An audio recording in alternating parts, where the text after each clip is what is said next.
everyone, welcome back to the Organized Notebook. I decided to do a podcast series on self-growth and reflection, and I hope this series will help all of us reflect on our lives and look back on how we can continuously improve ourselves.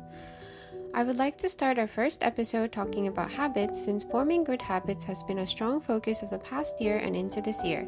I'm sure this is true for many people as well. It is such an important part to address in our lives, especially with all the distractions around us. It is so easy to form bad habits and incredibly difficult to break bad ones. Today's topic is inspired by James Clear's Atomic Habits book. I found the book inspiring and a great food for thought. It did take a long time to understand, reflect, and relate to the knowledge presented in the book, so we'd like to simplify the ideas throughout today's episode. We'll leave a link in the description so you can also find this inspiring book. So what are habits? I found that it is essential to really understand what habits mean before embarking on this journey. We know a habit is something that you do regularly, sometimes without being conscious that you're doing it. This can be things like the time you wake up, brushing your teeth, reading before bed.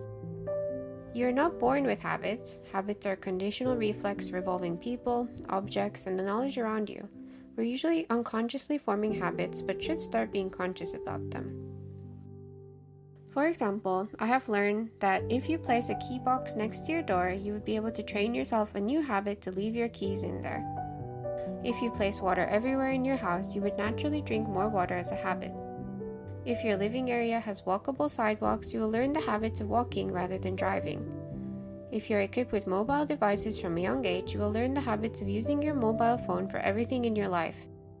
If you live in a family that has meals focusing on a lot of veggies, you'll learn the habits of eating veggies for every meal. Multitasking can become more of a habit due to the influx of information you receive at one time. It can be so difficult to form a good habit, but really easy to form bad ones depending on your environment. Switching old habits to new ones that creates more convenience and pleasure for us can make this easier. In general, you can think of our lives as a collection of our habits. How you wake up, how you eat, how you use mobile devices, how you work, they are all habitual.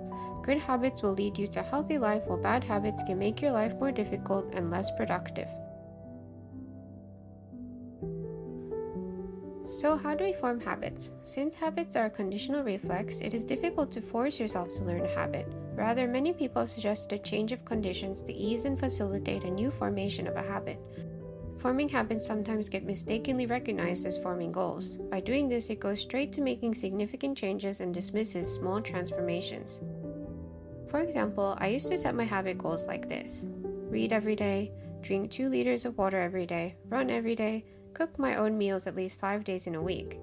And I found that I'm not succeeding with these goals and failing. I tend to read a lot in the first day because I want to achieve a lot in that particular day. However, as time goes by, I'm exhausted with trying to read and get burnt out. This has led to a lot of disappointment and self-blaming at the end of the day. Instead, it's so important to set small and specific enough habits that it is easy and fun to accomplish. Instead of read every day, I've learned to set habit goals to read 1 page a day. Even if I want to read more, I stop myself so that I still have the desire to continue reading. This makes me excited for the next day. Forming the Organized Notebook is actually a wonderful way for our team to form a new habit of learning new things and reading more books together. Because we wanted to deliver and share the best lessons, we need to gain experience by reading more. In the past months, we've learned how to build databases together, make videos, from the very ugly ones to hopefully better videos, designing, and so on.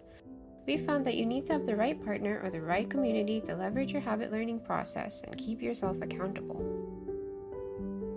To learn a new subject, for example database design in Notion or financial management for my small business, I block time 30 minutes a day just to learn the principles.